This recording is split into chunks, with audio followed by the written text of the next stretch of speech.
Prior to the 1950s, people generally viewed excess weight as a sign of wealth, owing to the fact that the ability to eat to excess meant that you were financially well off or could very likely afford to live a life of leisure. After the excesses of the 1920s, itself a reaction to the end of the Great War, the Great Depression for many people, previously rich as well as poor, ushered in years of near starvation as a result of the collapse of the world's economies. The 1940s brought with it World War II. Like the Great War, women began to work out of the home to support the war effort. However, unlike the Great War, many women did not leave their jobs at the end of World War II. The 1950s saw an increase in discretionary income. This extra money meant that the family unit that consisted of mom, dad, and kids could now live on their own. And with the development of tract housing in the suburbs, a migration quickly followed. The mass production of automobiles and their widespread adoption enabled movement to the suburbs, the beginnings of fast food, drive-in movies, television, and many other things. The automobile fundamentally changed the way we lived. People could now travel distances on their own schedule that would not have been possible even 10 years before. The automobile changed how we experienced food, entertainment, shopping, and so much more. In the 1950s, the department store lunch counter began to play a large role in the idea of fast food. Lunch counters like the ones located at McCrory's department store were a bridge away from the diner and stepping towards fast food. The automobile was an instrumental tool in the growth of fast food.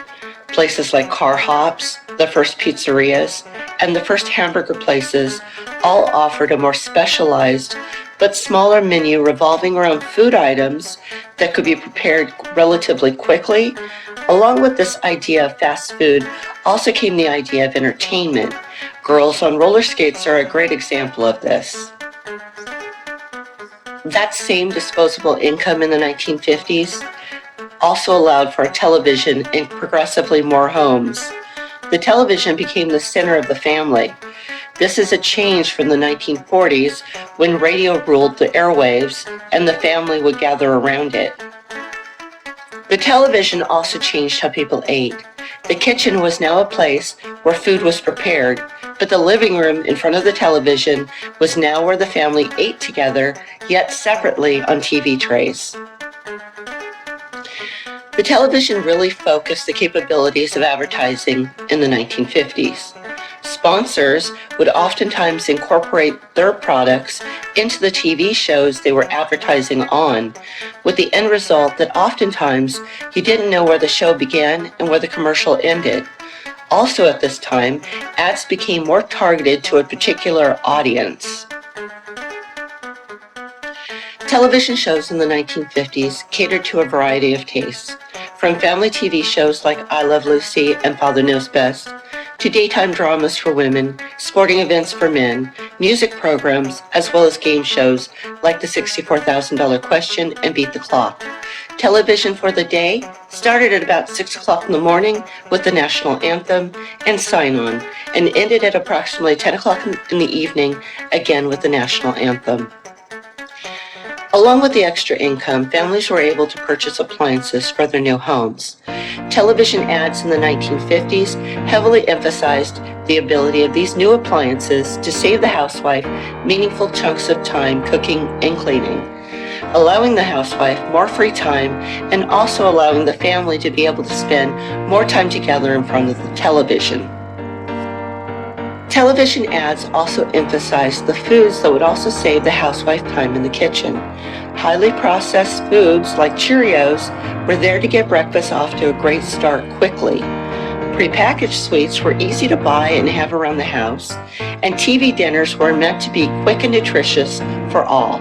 The family would gather together in the living room over TV trays to watch their favorite television show. This was the new normal. This also marks a change in how people should look. In the 1940s, it was desirable for people to be a little bit more Rubenesque in shape. Things changed in the 1950s. With all these great time-saving devices, this meant a more leisurely lifestyle. This also meant that people were starting to gain weight, and the diet craze began with things like the cabbage soup diet and the Knox gelatin diet, among many others, as well as the invention of new diet foods like sago. Also at this time, exercise became a focus. Many different apparatuses were used, including the exercise bike, the exercise wheel, the hula hoop, and even the sauna suit was sold to help with weight loss. In the 1950s, we also see the beginnings of the diet pill. The diet pill was meant to make losing weight all that much easier, with the end goal to become just like one of those jet setters that were at a perfect weight, who were part of the young and hip crowd of the 1950s.